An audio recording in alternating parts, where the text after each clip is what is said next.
വേനൽ മഴ കനിയാതായതോടെ ജില്ലയിലെ കാർഷിക മേഖല തകിടം മറിഞ്ഞു. ഒരായുസിന്റെ അധ്വാനമെല്ലാം കരിഞ്ഞുണങ്ങി കർഷകരുടെ ജീവനോപാധി തന്നെ ഇല്ലാതായി. ജില്ലയെ ദുരിതബാധിത പ്രദേശമായി പ്രഖ്യാപിച്ച് ധനസഹായം നൽകണമെന്നാണ് കർഷകരുടെ ആവശ്യം. കനത്ത വെയിലിൽ ഏലം അടക്കമുള്ള കാർഷിക വിളകൾ കരിഞ്ഞുണങ്ങുകയാണ്. വേനൽ മഴയ്ക്ക് സാധ്യത എന്ന അറിയിപ്പുകൾ ലഭിക്കുന്നുണ്ടെങ്കിലും ഇടുക്കി ജില്ലയുടെ കാർഷിക മേഖലയിൽ വേനൽ മഴ കഴിഞ്ഞിട്ടില്ല. ഇതോടെ ചുട്ടുപൊള്ളുന്ന വേനലിൽ കാർഷിക വിളകൾ നിലം പൊത്തുകയാണ്. വരൾച്ച രൂക്ഷമായതോടെ ഏലം തണ്ടോടെ ഒടിഞ്ഞു വീഴുന്ന കാഴ്ചയാണ് ഇപ്പോൾ എവിടെയും കാണാൻ സാധിക്കുന്നത്. കർഷകന്റെ വിയർപ്പ് കണ്ണീരിലേക്ക് മാറുന്ന കാഴ്ചയ്ക്ക് പിന്നിൽ ഒരായുസിന്റെ അധ്വാനവും കരിഞ്ഞുണങ്ങുന്നു. വിലയിടിവിന് പിന്നാലെയാണ് കടുത്ത വരൾച്ച കാർഷിക മേഖലയ്ക്ക് കടുത്ത പ്രഹരം ഏൽപ്പിച്ചത്. അതിശക്തമായ ഉണക്ക് കാരണം ഏലകൃഷി ചെയ്ത കർഷകരെല്ലാം വളരെ ദുരിതത്തിലും കഷ്ടത്തിലുമാണ്. അവരേറെക്കുറെയൊക്കെ നല്ല കടബാധ്യതയിലേക്കാണ് നീങ്ങിയിരിക്കുന്നത്. അടുത്ത വർഷം ഉപജീവനത്തിന് എന്ത് മാർഗം എന്നാണ് ഇന്ന് നിലവിലെ കർഷകരുടെ ചിന്ത. ഉണ്ടായിരുന്ന ഏലം മുഴുവനും ഉണങ്ങിപ്പോയി.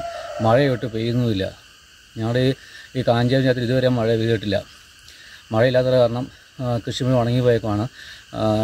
ഇതുപോലെ കൃഷിനാശം ഉണ്ടായതുകൊണ്ട് നമ്മുടെ ഈ ഏരിയയിൽ വരൾച്ചാബാധിത ഏരിയയിൽ പ്രഖ്യാപിച്ചു കർഷകർക്ക് വേണ്ട ആനുകൂല്യങ്ങളും സഹായങ്ങളും മറ്റ് തമിഴ്നാട് അതുപോലെ സർക്കാരുകൾ ചെയ്തതുപോലെ ഈ കേരളത്തിലെ കർഷകർക്കും ലഭിക്കണമെന്നൊരു ആവശ്യം കർഷകൻ്റെ ഭാഗത്തുനിന്ന് കർഷകൻ എന്ന നിലയിൽ എനിക്കുണ്ട്.